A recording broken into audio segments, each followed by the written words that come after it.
Shalom, shalom, boa tarde. Hoje nós estamos no dia 23 de agosto do ano 2021, pelo calendário gregoriano.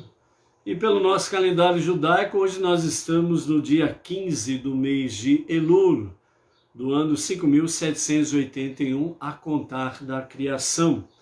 Estamos com 351 dias do ano 5781. E hoje nós temos então a nossa gota de sabedoria do nosso Rebbe Menachem Mendel, o tzadik da nossa geração, o líder da nossa geração, o qual nos fala da seguinte forma conosco no dia de hoje. Tudo tem limites, até mesmo a escuridão. Como diz o Zohar, quando o mundo foi feito, um limite foi estabelecido para o tempo em que ele funcionará confusamente. Ou seja, o que o Rebbe está nos dizendo aqui nessa gota de sabedoria é que, de fato, tudo tem limites. Só ele não tem limites. Mas todas as coisas criadas têm limite, inclusive a escuridão, que significa, confusão, dúvidas, incertezas. E como diz o Zohar, os nossos sábios falam que quando o mundo foi feito, um limite foi estabelecido para o tempo em que a Terra, o planeta, funcionará de forma confusa.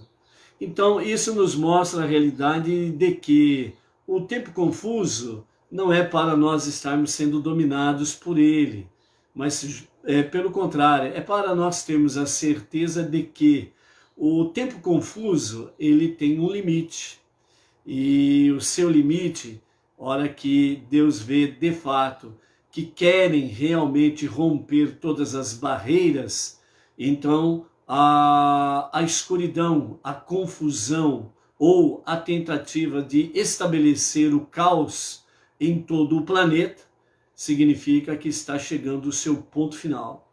Então, por isso, amados, a nossa emuná, confiança em Deus, na nossa techuvá diária, o nosso retorno a Deus para um arrependimento genuíno, verdadeiro, é de fato a chave para que realmente a escuridão, confusão, incertezas, dúvidas e a tentativa dos perversos de quererem estabelecer nos quatro ventos do planeta, de leste a oeste, de norte a sul, querer estabelecer a confusão, o caos, na certeza de que o ponto final deles está muito próximo. Por isso, vamos vendo, estamos vendo e continuaremos a ver realmente os perversos caindo por terra, de uma forma ou de outra. Os seus planos sendo frustrados, os seus planos sendo de fato derrotados, de uma forma ou de outra, vamos contemplando estas realidades.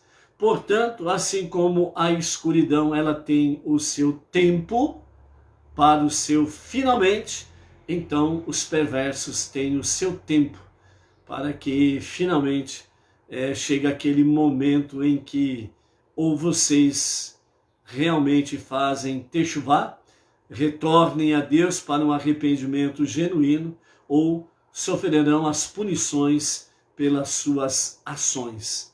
Então, portanto, amados, a nossa confiança não pode estar naquilo que vemos, por pior que seja o momento. Mas a nossa confiança, a nossa emuná em Deus, ela precisa estar cada vez mais enraizada naquilo que está escrito. E isso é, de fato, de fundamental importância, ok? Então, emuná, confiança em Deus, pois certamente as coisas vão se cumprindo segundo a vontade estabelecida nas profecias divinas, certo? Então, vamos em frente. O perverso ou os perversos não conseguirão estabelecer o caos nos quatro ventos do nosso planeta. Então, vamos em frente aí, ok? Nós estamos na nossa 50ª Parashá, de nome Kitavô, quando vieres, e nós vamos estudar durante toda essa semana 122 versículos. E no próximo Shabat nós estaremos então concluindo 5.656 versículos. Temos então as nossas últimas 5 parashiot, as 5 porções, para fecharmos o ciclo desse estudos da Torá, ok? Então, Kitavô, quando vieres ou quando entrares na terra, Baruch Hashem. Nós vamos aí na nossa 50ª Parashá. Hoje nós estamos no segundo dia da semana, que é o segundo dia do Shabat, e nesse sentido nós estamos então na nossa segunda leitura da nossa Parashá semanal. E a nossa segunda leitura, ela está hoje, né, em Devarim, Deuteronômio, capítulo 26, do verso 12 até o verso 15. É a nossa segunda aliá. Nós estamos vendo aí, desde o princípio, né, nessa segunda aliá, nós estamos vendo nessa Parashá, com referência às primícias, né? Rabaat Habikurim, que significa a entrega das primícias. Rabaat Habikurim. E as 7 espécies, né, que se falam especificamente nesta Parashá, confirmando que já foi ensinado anteriormente. Então, as 7 espécies para separar o dízimo é exatamente o trigo, a cevada, a uva, o figo, a romã, a azeitona e tâmara. Então, são as 7 espécies, né, para esta como que fala? Rabat Habikurim, a entrega das primícias. Portanto, né, o povo judeu saía da sua localidade, da sua propriedade, e se dirigiam em direção a Jerusalém, ao Beit HaMikdash, para poder fazer o cumprimento da mitzvah, Rabat Habikurim, a entrega das primícias. E como que eram feitas essa entrega das primícias? Então os nossos sábios, eles comentam da seguinte forma, né? Como era feito o Rabat Habikurim, a entrega das primícias. Então, quando todo israelita, e todo ano levava a Jerusalém a sua entrega de especiarias, né? Ou a sua entrega de primícias, então a Mishnah, ela relata que a cerimônia, né, e todo o cortejo até Jerusalém era feito da seguinte forma. Como eram separadas as primícias, o homem ia ao seu campo e via lá os figos maduros, uvas maduras, romãs maduras, as marcava e as consagrava, dizendo: sejam estas bikurim, sejam estas as primícias. Como se traziam então as primícias até Jerusalém? Então, a Mishnah, os nossos sábios, trazem da seguinte forma o relato sobre este fato. Então, todas as aldeias da região reuniam-se na aldeia principal e dormiam nas ruas, fora das suas moradas. Pela manhã, o superior, né, que clamava, o superior que estava ali no comando de toda a delegação ou as delegações, então ele clamava dizendo: vinde e subamos a Sion, a casa do Eterno, o nosso Deus. Então a procissão caminhava e na frente ia um touro cujos chifres eram cobertos de ouro e sua cabeça ornamentada com uma guirlanda de oliveira. E bem na frente de todos o som das flautas mostrava o caminho de Jerusalém. Quando chegavam à cidade santa, cada um ornamentava as suas primícias. Os altos dignatários de Jerusalém saíam ao seu encontro e lhes diziam: sejam bem-vindos, irmãos. As flautas os conduziam até o monte do templo, e ali cada um levava suas primícias sobre os seus ombros e as depositava no altar, pronunciando as palavras do verso 5 até a metade do verso 10. Até mesmo o rei devia levar suas primícias, como qualquer judeu. Essa oferenda significava o reconhecimento da ordem divina na natureza e na existência do Ser Supremo, a quem eram consagrados os primeiros frutos em sinal de agradecimento. Os cornos do boi, isto é, os chifres do boi, estavam cobertos de ouro, o que significava que o trabalho leva o povo à prosperidade.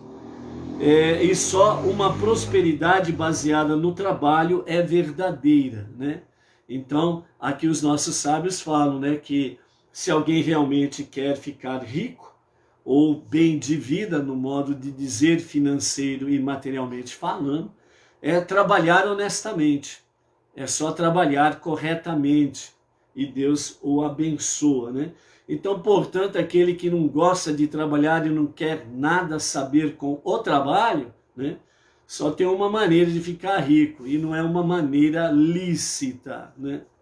Então, é só uma prosperidade baseada no trabalho que é verdadeira. O boi levava então sobre a cabeça um ramo de oliveira. A oliveira é o símbolo da luz, da sabedoria e da ciência. Ou seja, a prosperidade não nos deve levar somente a um progresso material fictício, mas em um verdadeiro avanço, principalmente de ordem espiritual, né? Então, todo aquele que de fato quer realmente ter prosperidade, o desejo sincero do seu coração, a kavaná, o sentimento sincero, o desejo sincero do coração é realmente para servir a Deus e não as suas próprias paixões, vamos assim dizer, ok? Então, por isso, tem toda essa simbologia, essa forma de conduzirem, né, as caravanas até Jerusalém, até o Beit HaMikdash, para levar a oferenda das primícias, Bikurim. Então aqui vemos unidos, né, os diversos fatores da sociedade, todos os postos ao seu serviço. O trabalho, a prosperidade e a ciência devem estar submetidos ao homem, e é somente assim que conservam o seu sentido. Mas, sobretudo, tomemos o símbolo máximo.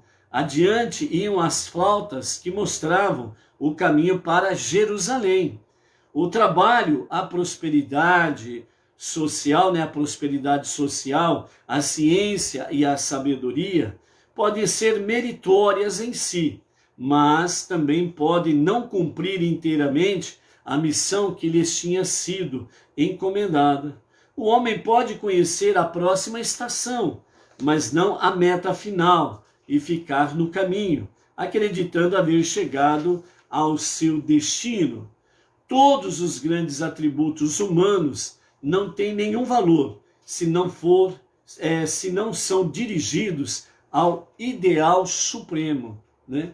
Então, os objetivos do ser humano, todo o seu trabalho, prosperidade, né, as ciências, a sabedoria, o conhecimento, todas estas coisas, elas precisam estar sujeitas ao ser humano para uma finalidade suprema elevada, que é exatamente o quê? Transformar este mundo para ser o lar de Deus, a moradia de Deus, né? Então, qualquer outro objetivo principal, supremo do ser humano é desvio de caminho, é desvio de finalidade. Então, eles param no meio do caminho, eles não prosseguem até o objetivo final, o Beit HaMikdash, o templo, a casa de Deus, ou seja, uma comunhão pessoal com Deus. Então eles ficam pelo meio do caminho, eles não concluem a sua jornada. podem até dizer que acreditam no Deus que é um e único, indivisível e incorpóreo, né? Mas ficam pelo caminho e não colocam realmente em operação o objetivo supremo, que é transformar o mundo para ser a moradia de Deus. Essa é a nossa missão suprema, e isso jamais pode fugir aos nossos olhos, tanto dos judeus como dos não-judeus que abraçam a fé monoteísta com fundamentos judaicos, Bnei Noach. Então, o objetivo supremo não pode ser, em qualquer momento da nossa vida, ser deixado de lado. Então, nesse sentido aí, é que realmente o trabalho pode se converter em escravidão se sair desse prisma, se sair desse objetivo supremo. Então, o trabalho ele pode se converter em escravidão, a pessoa se torna escrava, e o dinheiro, o que ele ganha, o lucro, a sua prosperidade, ou somente o seu salário, se é a única coisa que ele fica limitado ao salário, por exemplo, então vai se tornar para ele o que? Uma opressão.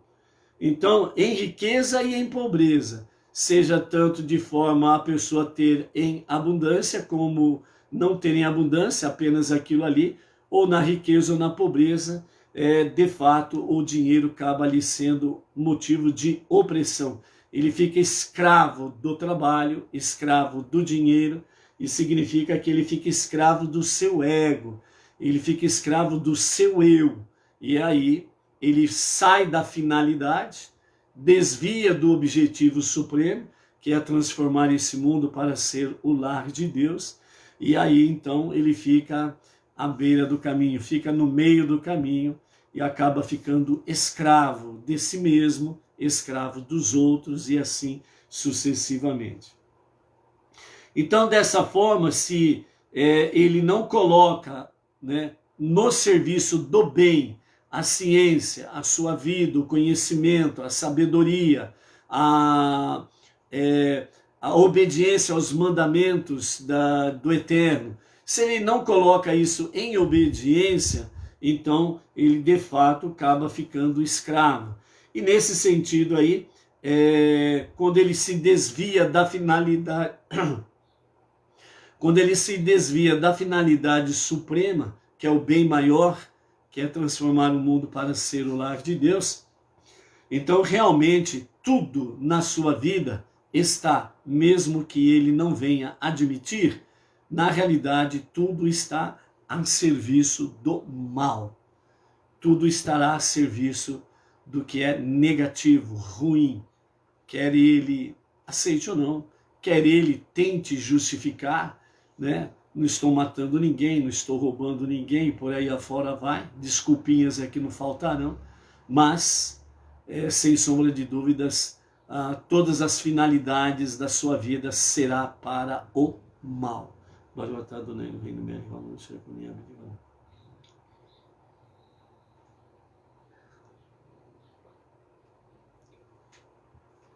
Então, dentro desse aspecto, os nossos sábios dizem assim: o homem, ele de fato vive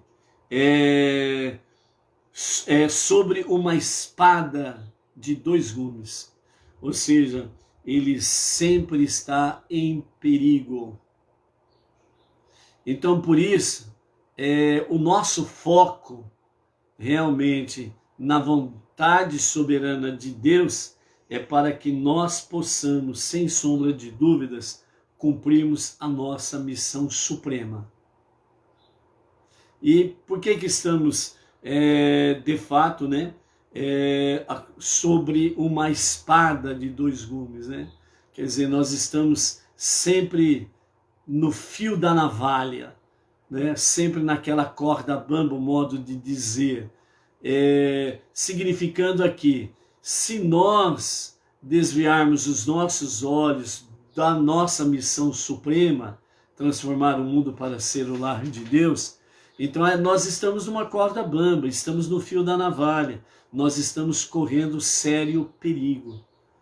Então essas advertências, né, nesse discurso final que Moshe traz, nessa retórica sobre o recordar o estudo de Torá, que é fundamental para o prosseguimento desse objetivo, para que de fato nós tenhamos essa visão. Todo cuidado é pouco, toda prudência é pouco, toda atenção ainda continua sendo pouca. Quando fala, né, no sentido de nós estarmos sobre o fio da navalha ou da espada, como queira, para que nós estejamos atentos que o nosso inimigo, ele não tem piedade. Se o nosso inimigo ele puder, de fato, sem sombra de dúvidas, nos dominar, não será para nos tratar bem. É isso que acontece com os perversos que querem dominar o mundo. É isso que acontece com os perversos que querem de fato tirar a liberdade das pessoas.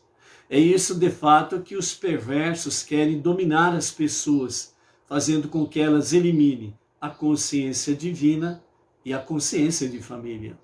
E dentro desse aspecto se elimina essas duas coisas.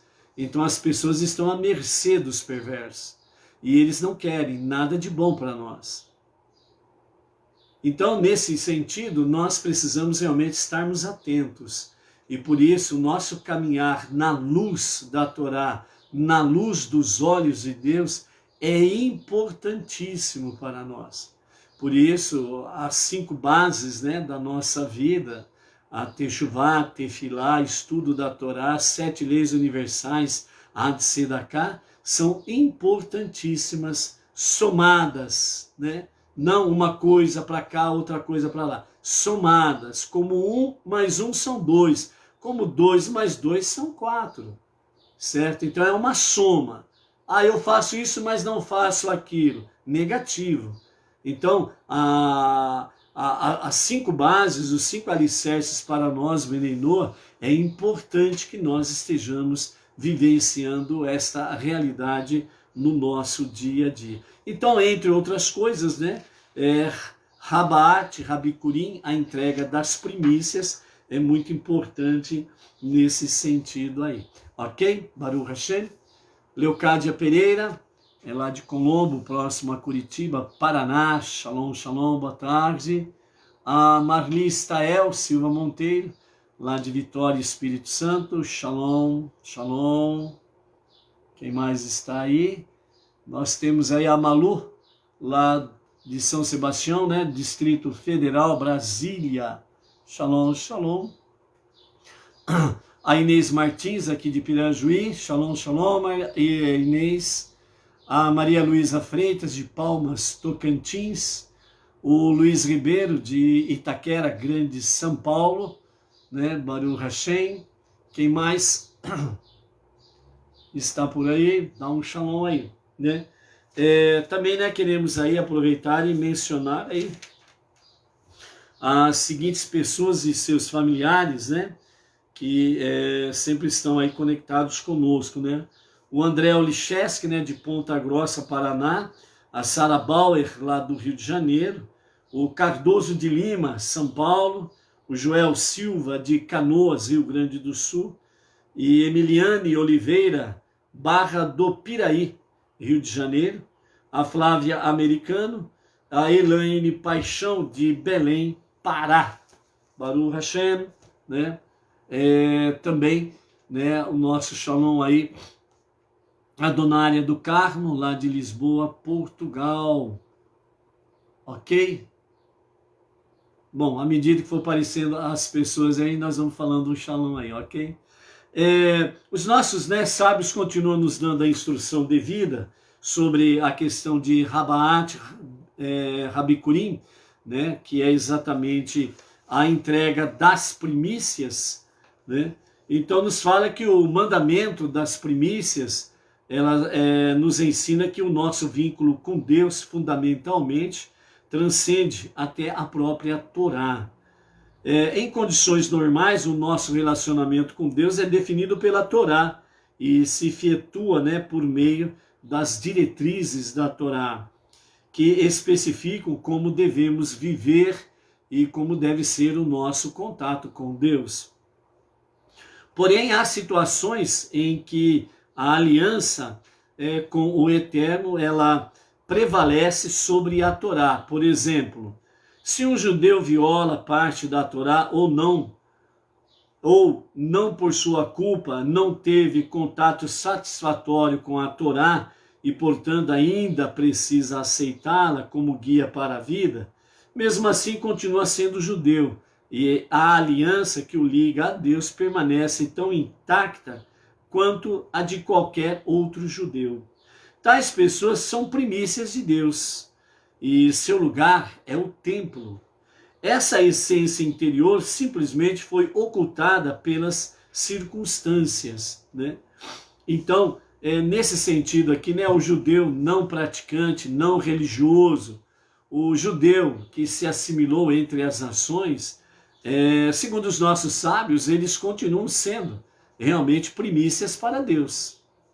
Apenas que, momentaneamente, né, essa aliança, essa centelha divina neste tipo de judeu, ela por enquanto está oculta, né, está escondida, né, mas vai chegar um momento em que Deus providenciará circunstâncias em que, de fato, este judeu, né, que está aí não praticante, não religioso, está assimilado entre as nações, né? Então o seu judaísmo em si está adormecido. Então Deus providenciará situações e momentos para que essa centelha divina venha despertar e ele não seja mais adormecido, mas seja de fato aquele que desperta para viver de fato segundo a aliança com Abraham Avino, o nosso pai Abraão. Então o texto recitado quando apresentamos as primícias, né, quando os judeus levam, ela fala de uma forma bem clara sobre esse conceito. Um arameu, Labão, foi o destruidor do meu antepassado, o patriarca Jacob. Ele desceu ao Egito e ali residiu temporariamente um pequeno número de pessoas e tornou-se ali uma nação grande, forte e populosa.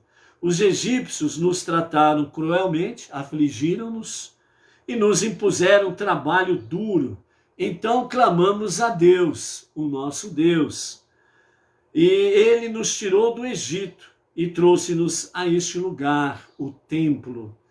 Aí se declara o amor de Deus a seu povo antes que a Torá fosse dada, antes que estabelecêssemos um laço contratual com ele.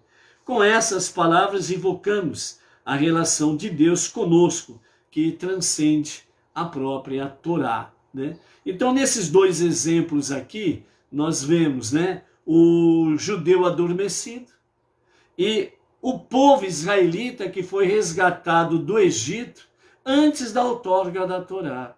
Então, nessas duas situações, aqui os sábios estão mostrando que a aliança de Deus com o povo judeu, ela está acima da própria Torá, né? E isto é, de fato, algo muito precioso.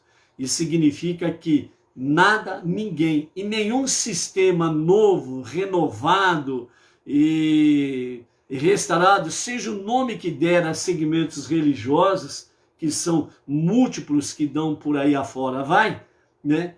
Seja qual for a sua teoria, sua tese, entre aspas, a sua teologia, e que venha entre elas com teologia da substituição, cai completamente por terra. Porque a aliança de Deus com o povo judeu, ela está acima da própria Torá. Por quê? Por essas duas razões, esses dois exemplos que os nossos sábios trazem para nós. O judeu adormecido, não praticante, não religioso, né? Assimilado entre as nações e muitas vezes até com a sua identidade perdida, nem sabe se de fato é um judeu. Mas Deus providenciará, né, para cada um o momento certo, o momento adequado, para que essa centelha divina seja reanimada, renasça, reacende e de fato ele volte às suas origens. E Israel é a casa do judeu, de todo judeu. Jerusalém é a casa da casa de todo judeu. E o Beit HaMikdash, o grande templo, né, que está no centro de Jerusalém, então, de fato, o templo é a casa da casa da casa de todo judeu. E somente através disto é que os não-judeus podem ter acesso à casa de Deus, o templo. Sem os judeus, não tem como. Sem realmente a vida judaica no monoteísmo, no fundamento da Torá, não tem como o não-judeu e os religiosos do mundo afora realmente entrar no Beit HaMikdash, na casa de Deus. Só que aqui o aspecto, ele não é físico. Não é o que faz milhares e milhares e milhões de pessoas que vão a Jerusalém fazer turismo. Não. Não é esse acesso turista ao Beit HaMikdash, que hoje só tem lá o muro ocidental, né? Que é o Kotel, o muro. Não é ir lá fazer turismo, né? Todas as religiões praticamente vão a Jerusalém fazer turismo, né? Tiram fotos lá no muro chamado Entre as Nações, o Muro das Lamentações, tiram fotos, estive em Jerusalém, estive lá no Kotel, etc. e tal. Não, não é nesse sentido que os sábios estão nos dizendo aqui, sobre a partir dos judeus serem primícias para Deus. Essa questão aqui está no sentido, né, como nos fala aqui a nossa Parashá, Rabaat, Rabikurim, a entrega das primícias. Isso é estar olho a olho com Deus, face a face com Deus. Turismo, qualquer um faz. Mas estar na presença de Deus é diferente. Esta é a realidade sobre Rabaat e Rabikurim, a entrega das primícias. Então, nesse aspecto aí, é realmente declarar o amor de Deus a seu povo, o povo judeu, o povo escolhido, a menina dos olhos, a noiva de Deus, ele não tem outra, né? Deus não é adúltero, ele só tem uma noiva, o povo judeu. E dentro desse aspecto aí, isso daí transcende realmente a própria Torá. E o segundo aspecto, né, o primeiro falamos, o judeu adormecido, e o segundo aspecto é exatamente, antes da outorga da Torá, Deus libertou o povo israelita do Egito. Então já lá com Avraham, Isaac e Jacob, antes da outorga da Torá, nós temos a aliança de Deus com os patriarcas, aliança abraâmica, na qual Deus fez com o pai Abraão, e onde ele selou com Avraham Avino, nosso pai Abraão. Ele cerrou a aliança, dizendo que abençoarei os que te abençoarem e amaldiçoarei os que te amaldiçoarem. Ou seja, eu abençoarei os que abençoarem a tua descendência e amaldiçoarei aqueles que amaldiçoarem a tua descendência, né? Então, por isso, Deus mostrou para Abraão a descendência dele, chamando para fora da tenda e dizendo a ele: olhe para os céus, veja as estrelas, conte-as, assim será a tua descendência. Depois, com Isaac, ele vem e fala realmente sobre a questão, renovando, né, confirmando, melhor dizendo, reafirmando a aliança com Abraão, dizendo a Isaac que a sua descendência será como os grãos de areia. E depois com Jacob vem selar definitivamente que a aliança é eterna, dizendo que a sua descendência será como o pó da terra, ou seja, não tem como contar, ok? Então, nesse sentido aí, nós temos realmente essa relação de Deus que está acima da Torá com o povo judeu. E através disso daí é que nós podemos ter, de fato, acesso à casa de Deus, o templo. Porque o templo é a casa de todo judeu. E quando nós abraçamos a fé monoteísta, então nós somamos com o povo judeu. Então o povo judeu nos convidou para fazermos parte da sua aliança, fazermos parte do povo de Deus.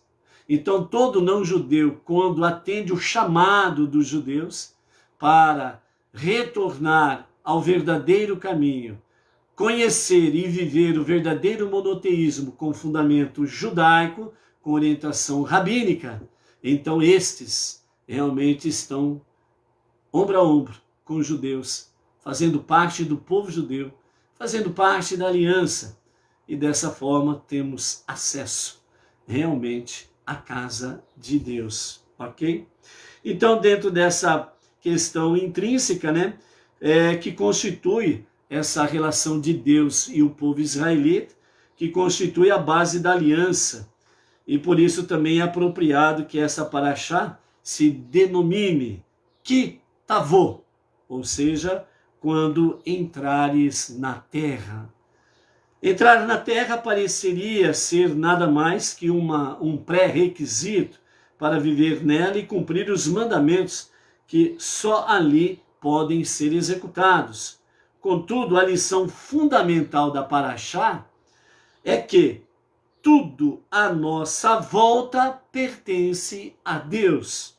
Até os aspectos aparentemente acessórios, né, que consideramos como acessórios e preparatórios da vida, são parte de nossa relação com Deus e devem ser imbuídos de consciência e emoção divinas, tão intensas quanto as que devem permear os seus aspectos mais evidentemente religiosos. Ou seja, o que os sábios querem dizer aqui é que, de fato, né, assim como o nome da paraxá é Ki-Tavô, que significa quando entrares na terra, né, onde só ali podem ser executados determinados mandamentos, fora de Eretz, fora da terra de Israel, né, vários mandamentos não podem ser cumpridos, não podem ser obedecidos. Então, por isso fala Ki-Tavô, quando entrares na terra, quando vieres à terra. Isso significa entrar completamente. Não é ficar um pedaço para fora, né? Dentro desse aspecto aí, os sábios trazem para nós a questão do mikvê, né, que é o tanque, o local que é separado para o banho ritual, para a purificação, né? Água límpida, corrente, e então ali, né, o homem e a mulher entram para fazer o banho ritual de purificação. Então, precisa entrar completamente, submergir completamente as águas. A pessoa precisa ficar completamente abaixo do nível da superfície da água. Isso significa, segundo os nossos sábios, que se porventura ou por acaso acontecer, obviamente há uma inspeção ali, nesse sentido, né? Se porventura alguém é submergido à água e fica na superfície, por exemplo, né, quem tem cabelo comprido, seja homem ou mulher, no caso, né, e o seu cabelo ele fica na superfície, é considerado que ele não entrou completamente na água.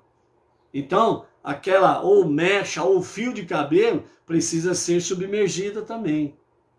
Nada, absolutamente nada que está ligado ao corpo humano pode, incluindo cabelos ou pelos, né, podem ficar fora da água ou na superfície da água. Tudo tem que ser submergido. Isso é kitavô, quando entrares. Significa somente quando você entrar completamente na terra. Quando você for levar ao Beit HaMikdash, a entrega das primícias, né, a levar para Deus realmente, né, o Rabaat Rabikurim, que é a entrega das primícias, só é aceito, só é válido quando de fato aquele ofertante ele adentra completamente no interior das cercanias do templo. E ali ele vai na presença dos Kohanim, que estão de serviço, e ali junto com os Kohanim fazem a entrega e a santificação das primícias. Ou seja, quem está para o lado de fora dos domínios, né, do templo, enquanto ele está lá fora, não tem nada santificado e nem está sendo entregue as primícias. Está de fora, está para o lado de fora. A partir do momento que ele adentra ao interior pelos portões, pelos portais do Beit HaMikdash, então ele já está dentro de um terreno santificado. E quando ele chega na presença do Kohen, do sacerdote, e ali entrega realmente o cesto das primícias, dos frutos, as sete especiarias, né, que são o trigo, a cevada, a uva, o figo, a romã, a azeitona e a tâmara. Então aí ele está entregando as primícias. E aí junto com o sacerdote faz então a oferenda, as preces, a santificação. Então literalmente conclui-se realmente que ele entrou na presença de Deus e entregou as primícias. Dentro desse aspecto aí, né, há uma coisa para refletirmos, é exatamente com referência às nossas preces diárias. Qual é a ligação do Rabaat Rabikurim, a entrega das primícias, e com referência às nossas preces diárias? Já aprendemos também que a partir do ano 69 da nossa era comum, quando o Império Romano destruiu o segundo templo, né? Então os sábios trouxeram a palavra dizendo que a partir das casas locais onde pessoas se reúnem para realmente elevar a presença divina a respeito da entrega das nossas preces, as nossas vidas são para Deus primícias. Então, quando nós estamos nesse momento na presença divina, significa que nós precisamos estar conectados. A nossa Techuvá, ela precisa de fato ser um retorno a Deus. Ou seja, quando nós entramos na presença divina com as nossas preces diárias, nós precisamos deixar fora dos portais, entre aspas, do nosso micro templo que fazemos em nossas casas diariamente, através das nossas preces diárias, nós precisamos deixar fora dos portais o que é secundário.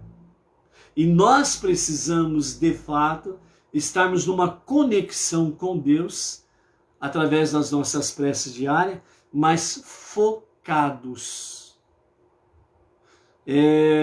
Não adianta nada nós fazermos as preces e o nosso pensamento, a nossa alma, o nosso espírito estar vagando para todos os lados, menos presente aonde estamos fazendo a nossa prece.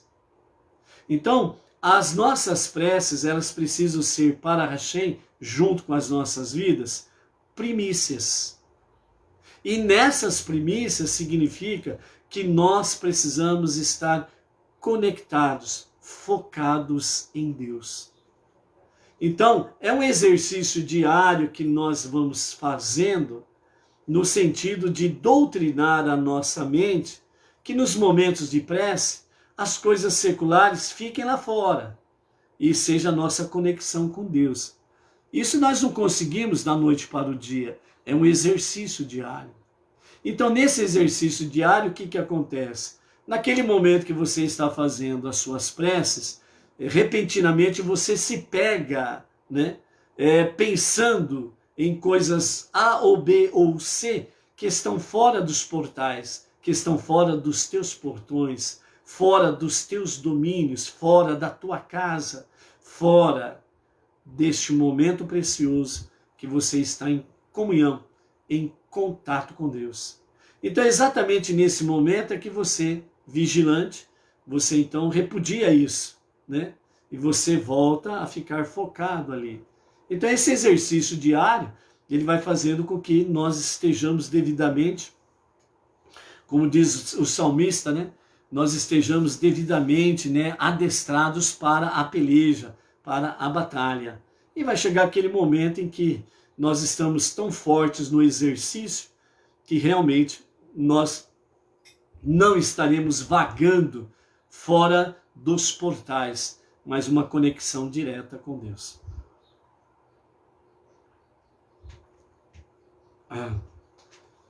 Então, amados, vamos para a nossa segunda leitura desta semana, capítulo 26, né, do livro de Deuteronômio, a partir do versículo 12, né? Então nós vamos aí para a nossa segunda leitura. Então, capítulo 26, verso 12, até o versículo 15. Prazos para o cumprimento da obrigação de doar produtos agrícolas, né? Então, com os comentários de Irache, nós temos assim: como te foi ensinado, tirarás 2 tipos de dízimo de teus produtos todo ano. Quando terminares de tirar todos os dízimos de teu produto crescido no 3º ano do ciclo de 7 anos, que culmina no ano sabático, sendo esse 3º ano o ano em que tens obrigação de dar o primeiro dízimo, como de costume. Porém, em lugar do 2º dízimo, deves dar o dízimo destinado aos pobres. Será o meio do 4º ano, pois muitos tipos de frutos só amadurecem e, portanto, são colhidos na primeira metade do ano seguinte, aquele em que brotam. Assim, somente em Nissan do 4º ano terás dado todo o primeiro dízimo do 3º ano ao levita, e todo o dízimo destinado aos pobres do 3º ano ao convertido, ao órfão e à viúva, tomando cuidado para dar o suficiente a cada um, a fim de que comam a saciedade em tuas cidades, né? Então nós estamos vendo aí sobre a questão dos dízimos do produto da terra, né? Por ser a nação tipicamente agrícola, né? Então o potencial deles está exatamente na agricultura, e os dízimos vêm sendo tirados aqui da própria agricultura, né? Então, por isso, o primeiro dízimo, como é de costume, porém, em lugar do 2º dízimo, deve dar o dízimo destinado aos pobres, que será ao meio do 4º ano. Então, quando ele planta, faz a sua plantação, lá no meio do 4º ano é que ele vai tirar o dízimo para os pobres, ok? Assim, somente em Nissan do 4º ano terás dado todo o primeiro dízimo do 3º ano ao levita. No 3º ano da plantação vem o dízimo dos levitas, a tribo sacerdotal, né? E aos pobres do 3º ano, ao convertido, ao órfão e à viúva, que também faz parte, né, do 3º ano aí para essa finalidade, né? Por isso, Deus fixou a véspera de Pêssar do 4º ano como prazo para o cumprimento de tuas obrigações referente aos dízimos dos produtos do 3º ano. Lembrem que a véspera do 4º ano, né? Então, a véspera de Pêssar ainda está no terceiro ano. Por isso que fala o terceiro ano. O dízimo para o levita, para o pobre, a viúva, né, o destituído, o estrangeiro, o convertido que está no meio de vós.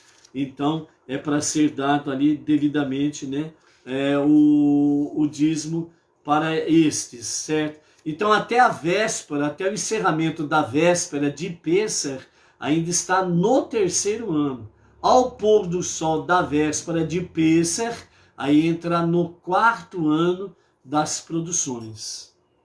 Se tiveres deixado de cumprir tuas obrigações referentes aos dízimos do primeiro e do segundo ano, conforme descrito, esse mesmo prazo se aplicará para seu cumprimento.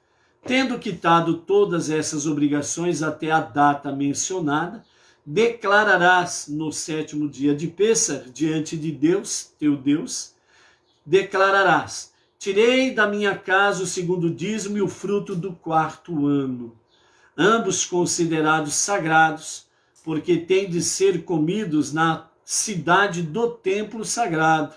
E também dei o primeiro dízimo ao levita, a Terumá, e as primícias ao sacerdote, e o dízimo destinado aos pobres, ao convertido, ao órfão e à viúva, de acordo com todos os teus mandamentos, que me ordenaste no tocante à ordem exata em que se devem ofertar as dádivas devidas de meus produtos. Primeiro as primícias, depois a terumá, em seguida o primeiro dízimo e por fim o segundo dízimo ou o dízimo destinado aos pobres, dependendo do ano. Não transgredi nenhum de teus mandamentos, não doei frutos de espécies diferentes da que devia ser doada e nem doei produtos de ano diferente daquele ao qual se referia a doação. Além disso, não me esqueci de te agradecer a oportunidade que me deste de doar o dízimo da minha produção. Não consumi do segundo dízimo em minha aflição, isto é, no dia da morte de um de meus parentes próximos, porque isso é proibido. E não consumi dele enquanto eu ou ele estávamos ritualmente impuros. Nem usei dele para fazer um caixão ou mortalha para o morto, pois isso também é proibido. Obedeci a Deus, meu Deus, trazendo a cidade do templo. Agi em conformidade com tudo que me ordenaste, no que diz respeito a regozijar-me e a me alegrar, e alegrar os outros. Visto que excedemos aos requisitos da lei, abençoa-nos também, além dos limites da natureza, como prometeste que farias. Mesmo que tenhamos cometido más ações, e em consequência delas, perdido o direito a tuas bênçãos, que o mérito das dádivas que ofertamos aos pobres a compense. Então olha para nós favoravelmente do alto de tua santa morada, dos céus, e abençoa teu povo Israel, e a terra que nos deste conforme juraste a nossos antepassados, uma terra que mana leite e mel de tâmaras e de figo. As mesmas normas e procedimentos que acabam de ser descritos para o dízimo dos produtos dos primeiros 3 anos de cada ciclo sabático, e ampliam-se ao dízimo e aplicam-se ao dízimo dos produtos do quarto, quinto e sexto ano.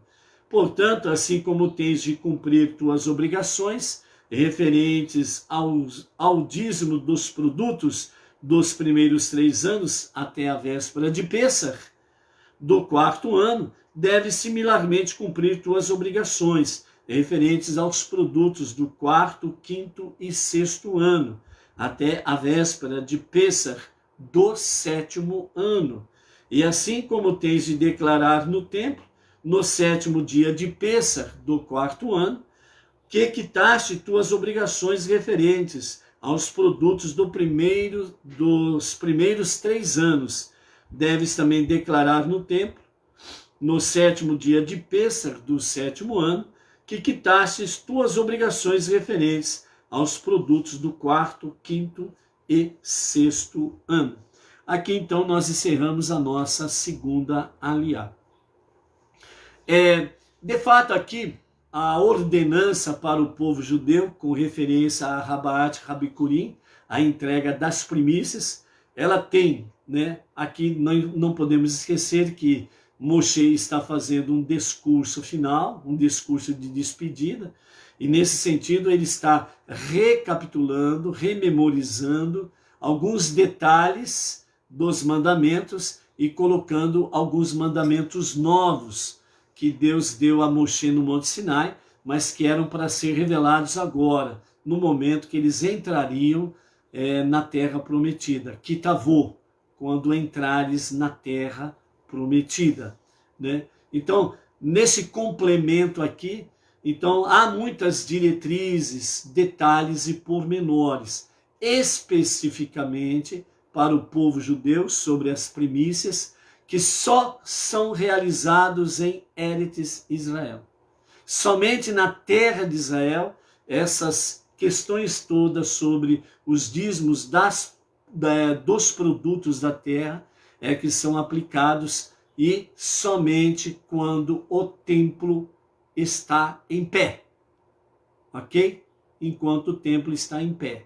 Por isso, isso será devidamente restaurado nos dias do Justo Mashiach, na redenção final, com a construção do terceiro e do definitivo templo que permanecerá eterno.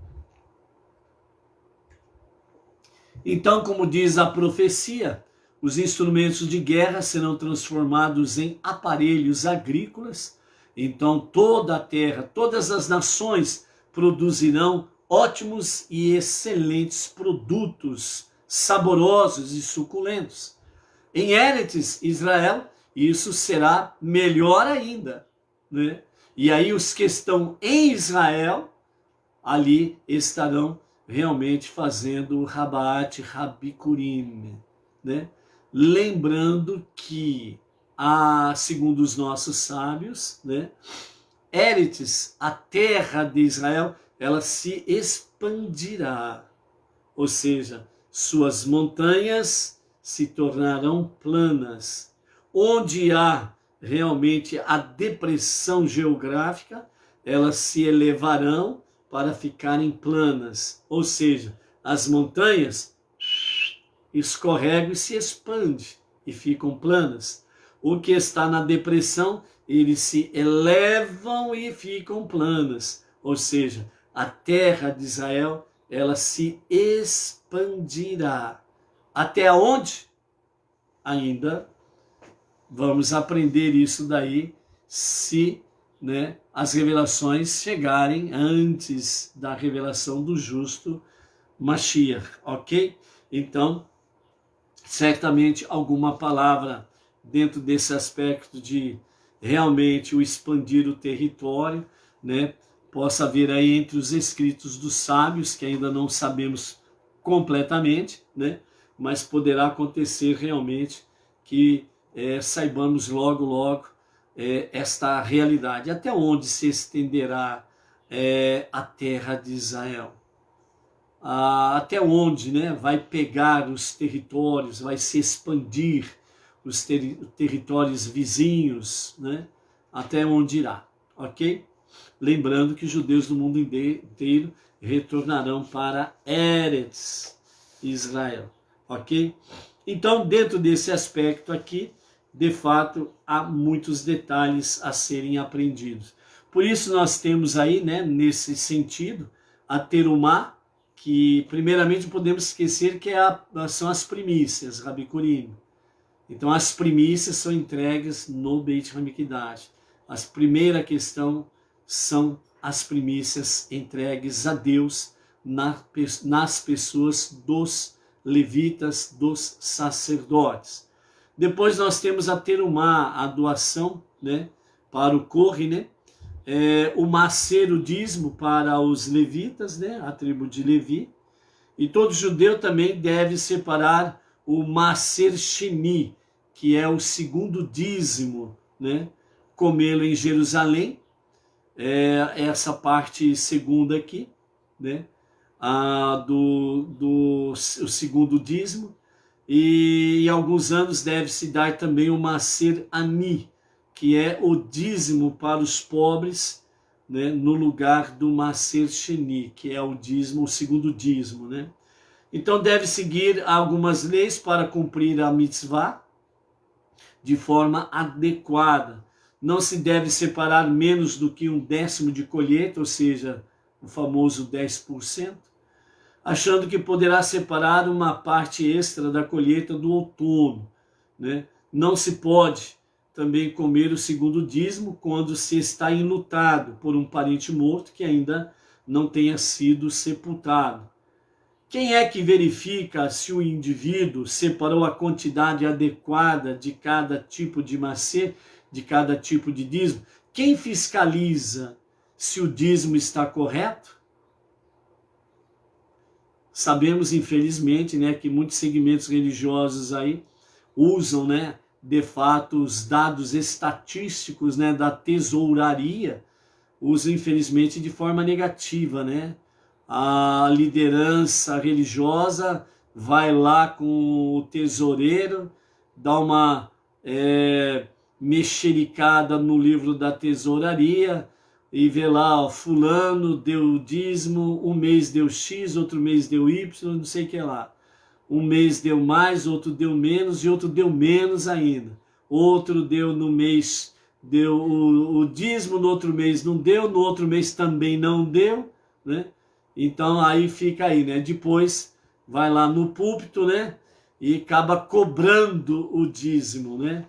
Cobra o dízimo. E ainda por cima lança maldições, né? Olha aí, ó.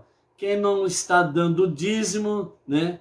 Vai gastar na farmácia, vai ficar doente, vai ficar não sei o que lá, vai cair um raio na cabeça, vai abrir um buraco na rua a hora que você estiver passando e você vai cair dentro do buraco, né? Ó, você vai morrer. E por aí afora vai, né? Vem as ameaças, as cobranças com ameaças. Então aqui, né, os nossos sábios, né, falam, quem é que fiscaliza que o dízimo, né, foi separado adequadamente? Quem? Ninguém. Ninguém fiscaliza. A pessoa, a própria pessoa, é o fiscal de si mesmo. É ele que analisa. O sacerdote, né, falando literalmente aqui, né, o sacerdote, o Kohen, ele não vai sair lá do Beit HaMikdash e vai lá na plantação, na propriedade do fulano, do Beltrano, do Cicrano, vai lá medir o terreno da plantação, vai fazer os cálculos e depois vai fazer uma comparação com aquilo que ele está trazendo como maaser, como dízimo, e vai dizer, ó, pelos nossos cálculos aqui você está dando menos do que devia. E é interessante que todo cobrador, né, de dízimo nos meios religiosos, eles nunca reclamam quando alguém dá a mais, né? Nunca reclamam, só reclamam quando dão a menos, pela contagem deles, pelos registros lá no livro da tesouraria, né? Que gostam de mexericar de forma negativa, né? Quer saber quem deu, quem não deu, e quem deu menos e quem parou de dar dízimos, né? Para ficar cobrando depois do púlpito e lançando maldições lá. Então, pela Torá, o fiscalizador do dízimo não é nenhuma liderança religiosa, é a própria pessoa. Ela vem com as suas primícias, ela vem com os seus dízimos, Baruch Hashem. Então a pessoa ela faz a sua oferta, faz a sua doação, traz os seus dízimos, Baruch Hashem. Ponto final. É ela e Deus. Não tem que ficar argumentando absolutamente nada. Entendeu? Quem entendeu, entendeu. Quem não entendeu, o que nós podemos fazer, né? Cada um, muitas vezes, infelizmente, gosta de torcer, né, as coisas ao seu bel prazer, ok? Literalmente falando, esses dízimos aqui não são cumpridos na atualidade depois da destruição no ano 69 do segundo templo. Por quê? Porque não tem o templo e nem tem os Kohanim, né? Então o povo que está lá em Israel estão plantando, patati patatá, estão plantando, estão produzindo, eles estão fazendo as suas contribuições realmente para o Estado de Israel. E dentro dos movimentos religiosos que há em Israel, entre eles o Rabad, eles fazem as suas contribuições para a manutenção dos segmentos religiosos, porque se não fosse a Torá preservada pelos religiosos, eles sabem que literalmente eles não estariam bem de situação nenhuma, né? Então por isso, como os sábios falam, né? Devemos ajudar os pobres, os necessitados, os destituídos, as viúvas, os órfãos que realmente precisam de ajuda, mas essencialmente nós precisamos aplicar onde tem estudo da Torá, para que a Torá não se perca, não seja esquecida. E por isso, né, nós aqui à tarde com a Torá, pelas misericórdias de Hashem, estamos aí trazendo uma grande contribuição diariamente para que a Torá não seja esquecida entre os não-judeus. Ok? Por isso aí, né, nós temos aí, graças a Deus, dentro dos nossos registros aí, né, nós temos aí no Facebook, no YouTube, né, nós temos aí, no YouTube nós estamos chegando a quase 900 inscritos, estamos com 897 inscritos no YouTube, né, mais 3 chegamos a 900, e aí nós vamos partir para 1000, né, 1000 inscritos no canal. Pela graça de Hashem chegaremos lá, se Mashiach não se revelar até lá, ok? E pelo Facebook, graças a Deus também, né, a contagem é muito grande, né? Então realmente assim, pelo Facebook nós perdemos a contagem completamente. Não sei qual é a contagem exata daqueles que têm participado, aqueles que têm depois usufruído, né, dos vídeos pelo próprio Facebook, né, mas sabemos que são centenas que têm sido aí abençoados em A Tarde com a Torá. E nós louvamos a Hashem por isso, pelas suas vidas, né? Nós agradecemos a Deus por aqueles que estão contribuindo conosco com as suas preces, né? Que as suas boas intenções do coração, para que realmente A Tarde com a Torá venha render muitos frutos, ou seja, pessoas que venham abraçar a fé monoteísta com o fundamento judaico, com orientação rabínica, em qualquer lugar do mundo, do Brasil, certo? O importante é somar nessa jornada monoteísta, com fundamento judaico. Aqueles que têm contribuído com a sua oferta, a sua doação, com o seu dízimo, tem sido realmente uma grande bênção. Aqueles que têm, né, contribuído aí atendendo, né, o nosso apelo no sentido de ajudar o fundo que nós estamos aí fazendo para podermos alugar, né, um imóvel em Bauru para ser a nossa sede regional e podermos inaugurar oficialmente a nossa sede regional, né? Graças a essas contribuições, nós estamos com um pouco mais de R$9.000 nos nossos fundos, né? No nosso fundo para adquirirmos aí esse imóvel. Graças a Hashem por isso, pelos contribuintes, né? E que pela misericórdia de Hashem se multiplique os contribuintes, né? E aí está na descrição o nosso Pix, e que o Eterno multiplique aí os contribuintes com coração voluntarioso, transbordante em amor. E que muito próximo, mas próximo mesmo, e que seja para agora a nossa sede regional, né, onde poderemos inaugurar oficialmente a nossa sede regional e possamos lançar um convite, né, a todos vocês, né, para estarem conosco, paulatinamente. Se vierem tudo de uma vez, aí eu fico louco. Se vierem todos de uma vez, aí eu vou ficar louco, porque eu não sei o que eu vou fazer para poder abrigar todos ao mesmo tempo, ok? Mas, paulatinamente, né, as pessoas poderão vir segundo os seus recursos, possibilidades, né, e estar conosco aí, não somente na inauguração, mas nas eventualidades normais do dia a dia ou nas festividades, né? Pela misericórdia de Hashem, quem sabe em breve poderemos ter aí um grande encontro regional e com isso um grande encontro nacional, né? Estarmos aí recepcionando as pessoas na nossa região aqui para o encontro Benei Noach, Bauru e região, né?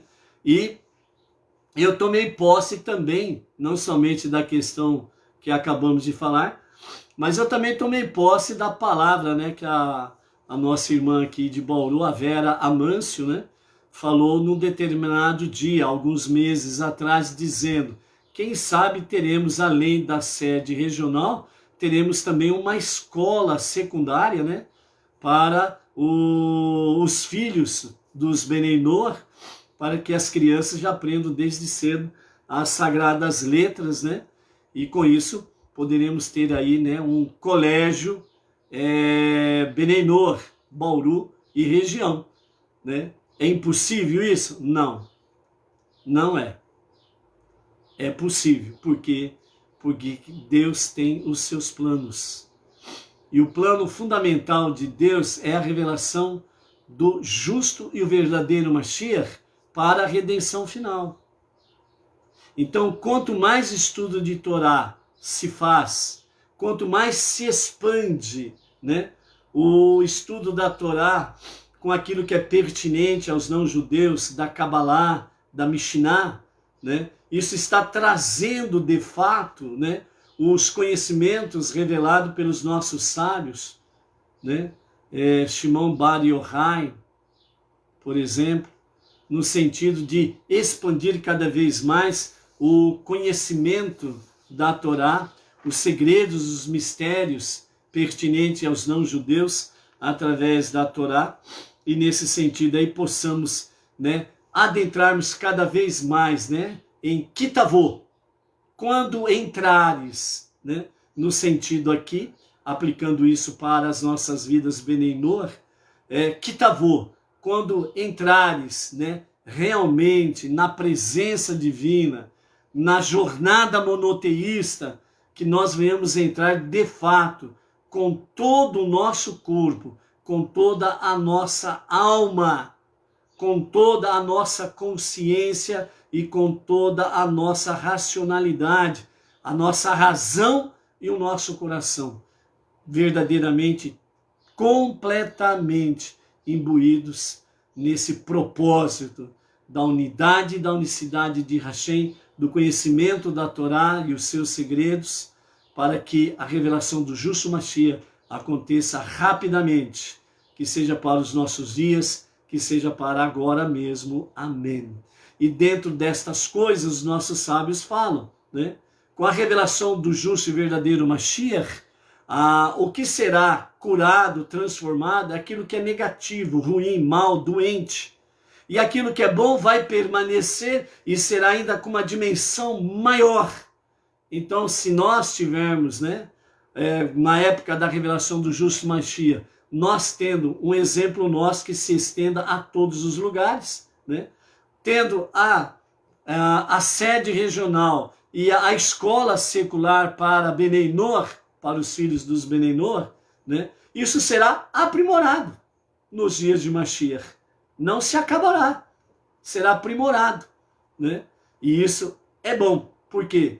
Porque a verdade, a luz, a justiça e o que é bom permanecerão eternos, porque a essência de todas as coisas, que é o próprio Deus, é eterno.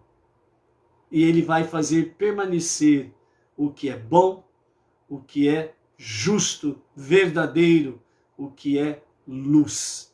Então, amados, estas são formas em que nós podemos, de fato, nos tornarmos infinitos com as nossas ações.